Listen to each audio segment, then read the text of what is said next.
These are very, very, very painful moves, and this is a huge one. One of the things that happen 100% of the time around currency regime shifts is war, and that's why it's so critical to be prepared. Things are happening that we can't see. It's going to either be a hyperinflationary or hyperdeflationary, so there's a lot of pain ahead.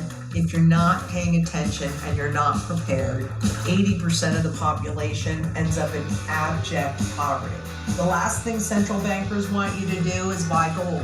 Like if they were going to do an overnight reset tonight, it would be easily in excess of $15,000 an ounce. Everything has a life cycle, so why should monetary systems be any different? Where we are today is quite simply at the very end of this currency's life cycle. It's done. It's game over.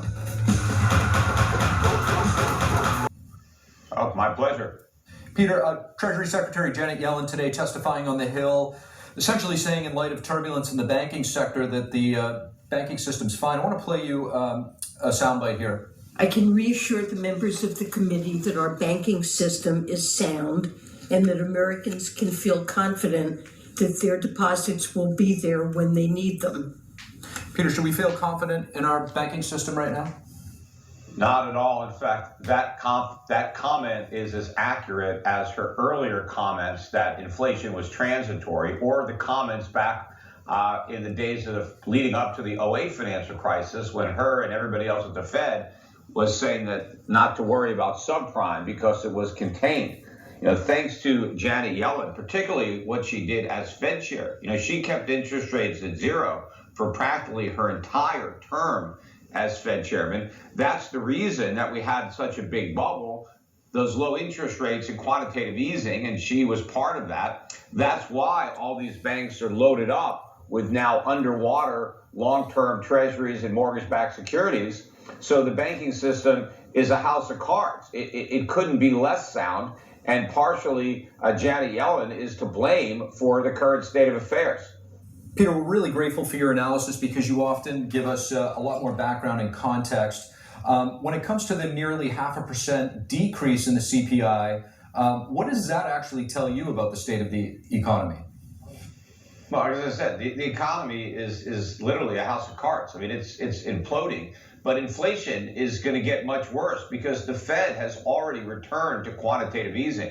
Whether they admit it or not, the way they are bailing out all the banks is by printing new money and adding it into the economy and taking on mortgages and government debt onto their already bloated balance sheet. So the Fed's balance sheet is going to go up, the money supply is going to go up, and that means consumer prices are going to go way up. And in fact, when President Biden is trying to tell everybody that they're not going to have to pay the costs of the bank bailout, he's lying. They're going to pay the cost through higher prices.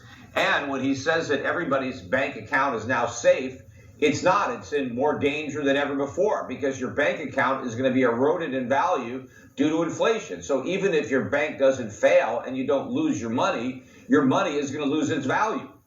Peter, I want to get your assessment of the collapse of Silicon Valley Bank and basically how it factors into the overall economy, what concerns you have, and ultimately, do you see any relation or correlation to cryptocurrency in any of this? Well, first of all, the reason that the bank failed was because of the artificially low interest rate and QE environment that the bank operated in for a decade. It was the Federal Reserve that created all these distortions by its artificial suppression of interest rates, and it caused financial institutions to take incredible risk in order to get a return. And also, the U.S. government, through banking regulations, actually encouraged these banks through favorable accounting to load up on treasuries and mortgages because they didn't take a haircut on those assets like they would for other assets, nor were they required to mark them to market. So as they were losing value, they pretended they had no losses. And so this whole thing was a byproduct of bad monetary and fiscal policy. Cryptocurrency actually got started in response to the 2008 financial crisis and the fear that all the money printing would lead to inflation, which of course it has, and it's only getting started. But I think the people who turn to Bitcoin and other cryptos as an alternative to fiat currencies or as a store of value or inflation hedge they were mistaken. They got suckered into a bubble. They bought into fool's gold. And I think there's a lot of money that's going to be lost in that space. And a lot of companies that are operating in crypto and blockchain are going to lose a lot of money. Unfortunately for Silicon Valley Bank, they were banking a lot of those companies. And so that was also another problem that they encountered. And other banks that have made loans to crypto-related companies and other tech companies for that matter, these loans are going to go bad because these companies have no profits. In fact, they have huge losses. Peter Schiff, as always, appreciate your insights. My pleasure.